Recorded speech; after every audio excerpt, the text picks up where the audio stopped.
I remember starting my undergrad in Delhi University, and in the interest of complete transparency, I will confess that perhaps it was slightly more exaggerated in my case because I was coming to Delhi after 7 years of very, very strict regimentation in a boarding school that felt pretty much like a mini military establishment.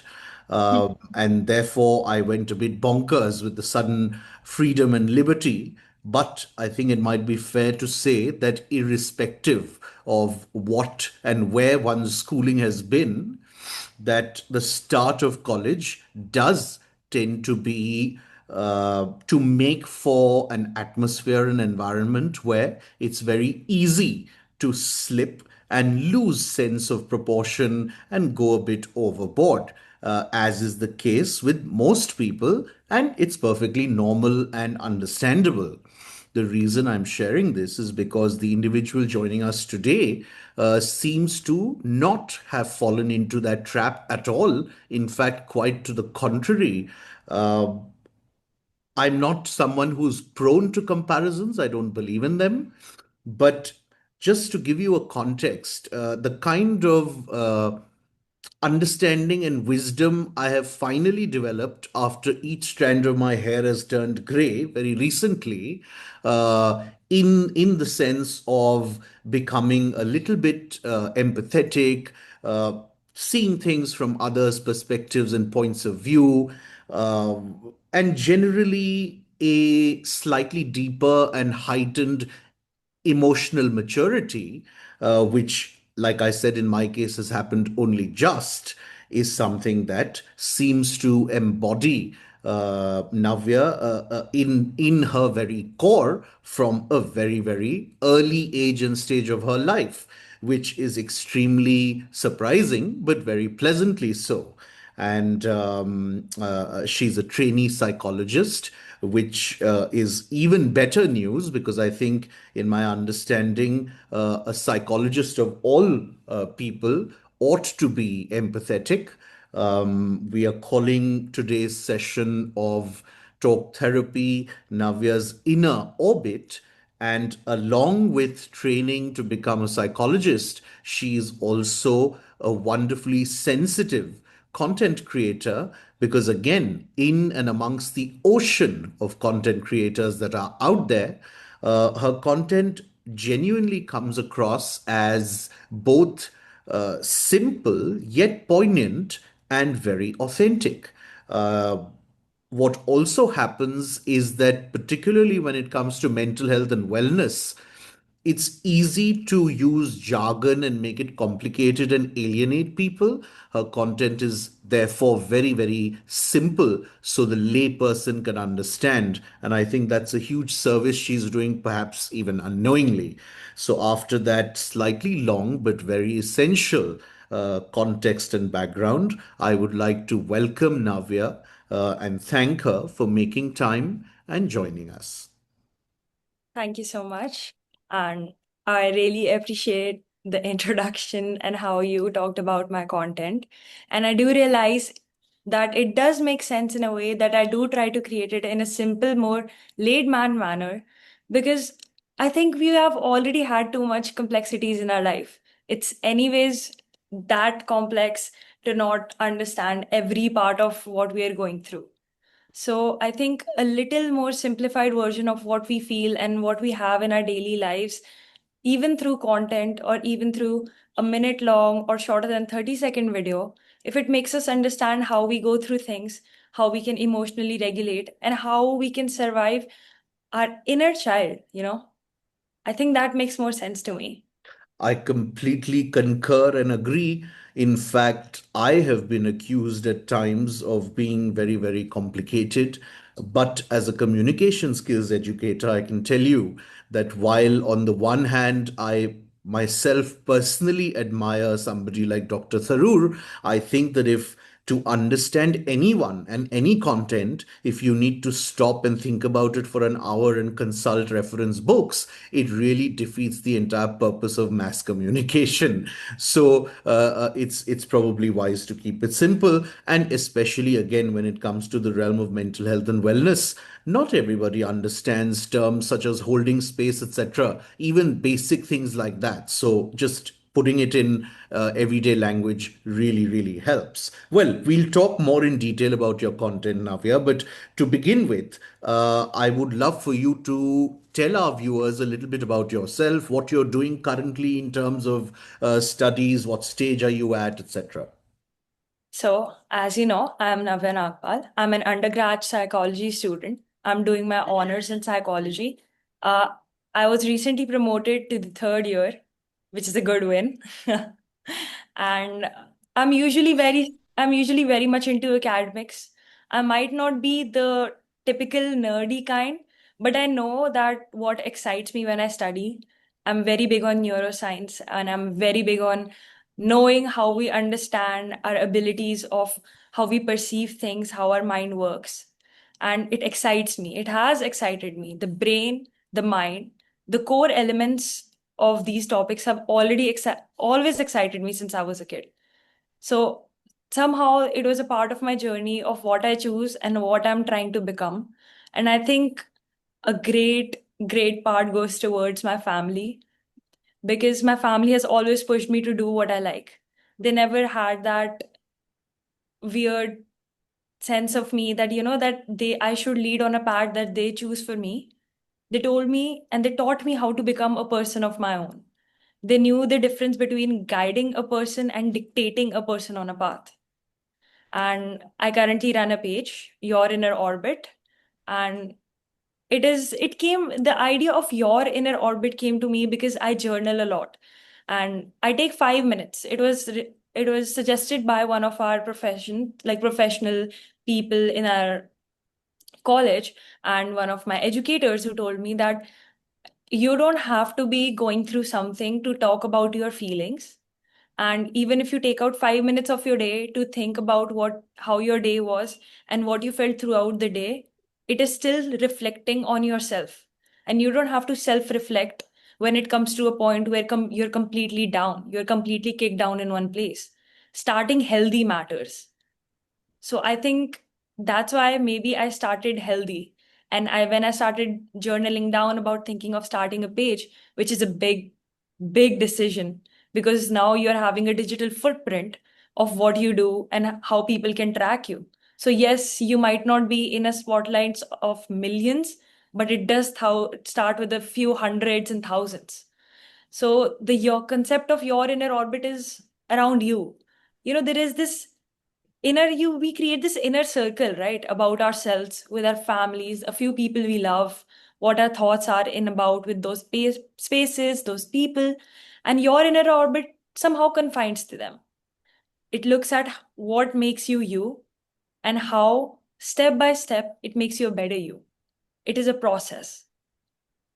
You've made several very, very critical points. I'm going to sound like your Dadaji and make certain comments that I have, which I feel are important to underscore. One, of course, doesn't directly have things to do with mental health, although, of course, it is ultimately very, very deeply connected, which is that particularly being a woman.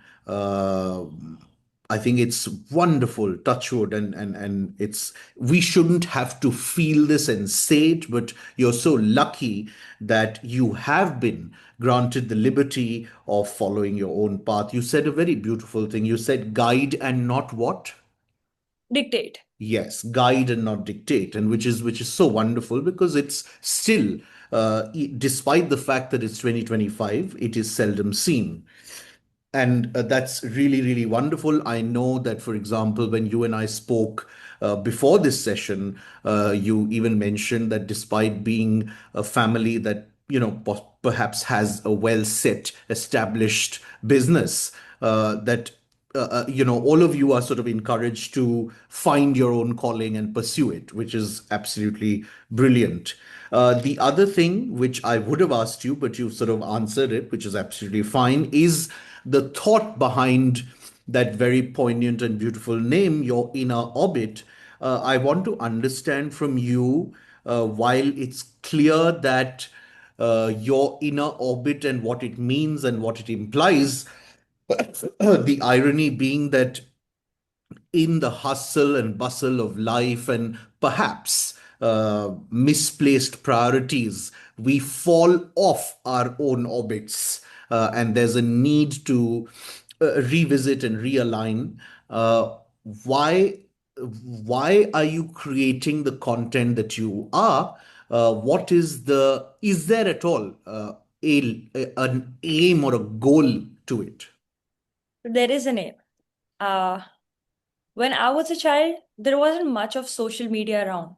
I see my sister now, she's 12. She has a lot of experience with social media than I had at that age. She can search through things, she could know things, she could, you know, just go along with the way and know more things that I could when I was a kid. So she knows what exam anxiety is. I didn't as I was a kid. I knew that it's this pressure I feel in my chest and in my stomach when an exam is around. And I feel this weird feeling of if I would succeed, if like success, it's like a fail or it is a success. And I just knew I had to get through it till the point I just write it with a pen and paper Yeah. on the day of the exam. Now she knows what an exam anxiety is. Hmm. She searched about it, she talked to me about it, she has more knowledge. And when I see that there is something so accessible around the world, there are hundreds of kids who do not know why they feel what they feel at a particular stressor situation and at a situation they do not have any control over. I do not do a lot on my page right now since I'm growing, but I try and target niche content, like how, as I'm a elder sibling, how do I go through in this life? Or maybe as a daughter or as a student in psychology, how I figure these things out. And maybe even the smallest and the non-ist viralist video. I know that's not a word, but the most non-viral video, if somebody comes across it and it gives them some hope and gives them some understanding of how they feel in those situations is valid. And it's not abnormal for them to feel, and they're not alone in this. I think it just defines my motive towards it. Wonderful. I mean, that's really the best motive. Very quickly to your point about non-virality, I can tell you that, like you very, very astutely pointed out in your earlier response, हमारे ज़माने में बोलते थे paper trail. Now there's a digital trail, and every individual has that. It really has nothing to do with how many millions or 1 or 10 people are watching you. You're creating that trail, and it's going to be there forever. So one has to be or ought to be conscious of it. The second thing I want to very quickly say is that um, this whole thing of aspiring to the million followers, etc., particularly when it comes to something as deep and meaningful and transformative as mental health, even if you can impact one individual and bring about a genuine change, there's that classic adage, "Boon boon se sagar" and all. So it really makes it meaningful. So, just so I understand you correctly, and this might be a case of me stating the obvious, what you're saying is that by creating a knowledge pool, which was missing earlier, perhaps with that knowledge, people have a better chance of managing and navigating those situations. Would that be correct? Of course. Yeah. All right. Do you have some kind of how do you plan your content? Is it very instinctive? What you feel like on a particular day? Do you have a broader plan where you've sort of mapped out some topics? How does it happen? It goes both ways. Sometimes it's instinctive because I know what my gut feels and I'm strong on it. I'm big on it. And there are days when I could just be brushing my teeth and I know that, oh, I do know about this topic. I do think about it a lot. I know how to overcome it since I've been on this journey of learning and then following it through. But do other people know it? And is there an easier way possible than them opting a whole degree and understanding it? Because I think we all talk about our rights as our human rights of its water, waste, sanitation, and living and breathing. But what about the right of us knowing that it's okay to struggle and it's okay to be where you are? Hmm. Everybody is in a rat race.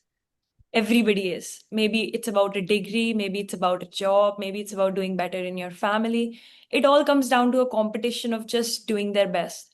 But what about the setbacks that you do get when you're reaching your best? And how do we define what is best for us? What is the definition? What is the main goal where you think that you might be your best version? Is it a monetary value? Is it an emotional value, a sentimental value? Or is it just that we're trying to match up to somebody's expectations of what they consider best? How do we get on to it? And I'm sorry, I'm going to interrupt you here because I'll forget in my old age. Um, there was already enough reason, and you've given me yet another reason to wonder and marvel at where this quality in you comes from. And I'm going to tell you on the air or to your face that the kinds of questions you're contemplating are often questions that an overwhelming majority of people in this world go through their entire lives without them occurring to them. So, what I want to ask you genuinely, and this is one of the questions that I shared with you, is where do you think this quest comes from? First, the quest of your own inner orbit, and then engaging and sort of being concerned about other people's sort of stage in their psychological evolution. Where does this come from? How did it start? When did you realize you're this way? I think since I was a kid, ramming pages in my homework material, trying to do better. And somewhat the intervention my parents planned about how it is not the end of the world if I score a mark lesser than I wanted to. And I think it began there. I was a very overachieving kid. I still am to an extent. And to handle a kid who just wants the best for them at an age where they do not want to listen to their parents, I think my parents did handle me in a good way. They taught me, they had patience, they gave me the knowledge they could, they tried their best. And I think that's what I want to do. I want to try my best and I want to make even a difference of one person who just knows this, that it's okay. You don't have to be defined by something that you already have in your mind. Your mind will have a thousand of components and thoughts about where you want to be. But when you look at the bigger picture and you see how one mark lesser and a one mark higher, it could get you to a different place or not, it just makes the whole difference to me. It really does. My We, parents, my sorry. parents did a like a wonderful job teaching me that that failures are as important as your successful days. Because if you do not learn, how are you going to succeed? Without breaching any private sort of boundaries that you don't wish to and things you don't want to talk about, uh, overachievers, type A personalities tend to place a lot of pressure on themselves, which invariably leads to frustration, disappointment, etc. uh, did you face these things, and also did they then contribute to, oh my god, this, something's not right with this picture? Sometimes it does. Because I like to have a plan. I do. I like going with the flow, but I still like it in a boundary of little bit of plan that I know that, maybe A and B would get me to C. I do not know the exact direction, but the goal is C, right? So yes, that does come along the way. It does contribute in starting a page where I know I cannot expect everything at once, and the whole point is growing myself through it. Because I'm not going to, because Rome wasn't built in a day, and so wasn't this need to be out there and get this message out. And there are billions of people living in on this planet Earth. So they're not going to find me in one day. They're not going to understand my purpose. They're going to be people who absolutely go against it and they do not understand it. And there are generations who would definitely not come up to me for even a slightest bit of question that they have in their mind. And I think that's okay, because even though that is a setback, even if they understand the slightest bit of this is just not about people going crazy, but this is a understanding about this pang that sometimes you might get in your heart, or this weird feeling that you get in your chest. So I think that that sorts it out for me. It's okay for people to not understand and still find their ways out through it. S- Empaths, sensitive people, people who perceive things deeply, feel things deeply, are reasonably rare to come by. In fact, आज के दिन तो शायद ये भी सलाह मिलेगी कि नहीं नहीं ऐसा तो नहीं होना चाहिए, because you know that is how a lot of people understand resilience, unfortunately, which is don't feel only, become desensitized. Um, but being the opposite of that, being somebody such as yourself, have you had any, or let me ask it this way, what has your experience been in terms of friendships? Do you think you've been at a loss and you've been sort of judged and incorrectly judged? I am a very social person to start with. So I've had a lot of friendships throughout my school life and even in college and outside my school life. And I've met people, talked to them. So I'm a very social person. But yes, I have had the losses of losing friends where I thought it could have lasted at a much longer pace. And I don't blame them. It's their first life living as a human being, and they still are trying to figure out what they want. And to hold that grudge against a person while they were still figuring themselves out, I don't want them to regret their decisions. I don't want them to feel bad. I just want everybody to be at their pace and maybe sometimes feel like I could have handled this situation better. And now that I have the ability to think that I can, I will implement it. And I think that solves my purpose there, because I don't want people to fall back into this, dilemma of what could have things gone right, what could have things Hmm, hmm, wrong, hmm, and hmm, in this whole loop of क्या हो सकता था और अब hmm, क्या हुआ, hmm, hmm. because it gets us nowhere. Of It course. it gives It you, just makes you stuck. yeah, exactly. It makes you stagnant. And I don't want that stagnancy for anybody. Hmm. And Wonderful. yeah. Finally, before we let you go, I think it'll be almost revealing some secrets that what are some sort of reasons behind this positivity and radiance that you have. In other words, I know that you, of course, mentioned journaling and you've been doing it since a while now. What might be some other regular pit stops on Navya's own inner orbit that sort of helps you stay calm, centered, still, aware? Is it yoga? Is it, what are some of those things that you sort of do regularly? So I'm very big on music. I play guitar, I sing, and I was the cultural head of my school and then college. So I really am big on music. And one of the things that might come off odd, but I try and read the books that I know would make me emotionally uncomfortable. Mm-hmm. It is the uncomfort that I get from facing situations in a book. I pick out books with maybe, say, a particular emotion where I say that they're going through something bad. And I know that what if it might reflect feelings on myself? What if I have this transference of feelings?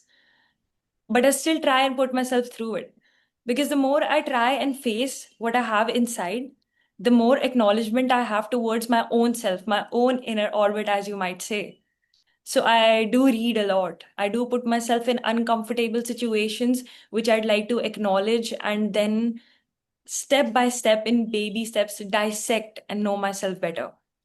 I do love art a lot. Hmm. I'm a very outgoing social person. I like putting myself out there, new activities, whether it's sports or say something creative. I love that. Wonderful. I mean, you quite a few of the sort of creative or expressive arts, which makes perfect sense. We all know the inextricable connections and the healing capabilities of these arts. Well, it's been really lovely chatting with you. The more I talk to you, the more I'm almost envious that this sort of wisdom completely eluded me for years and years. And now, in the winter of my life, I suddenly feel, oh my God, what the hell have I been doing? But I'm, like I said at the beginning, and I meant it, I'm very happy that somebody such as yourself specifically is coming into the realm of mental health officially as a psychologist or whatever you choose to be, because I've met, unfortunately, far too many mental health professionals who themselves, ironically and tragically, lack even basic bedside manner. So, good on you, wonderful content. We wish you all the best with your studies and all your other endeavors. And thank you so very much. Thank you so much. It was lovely having you.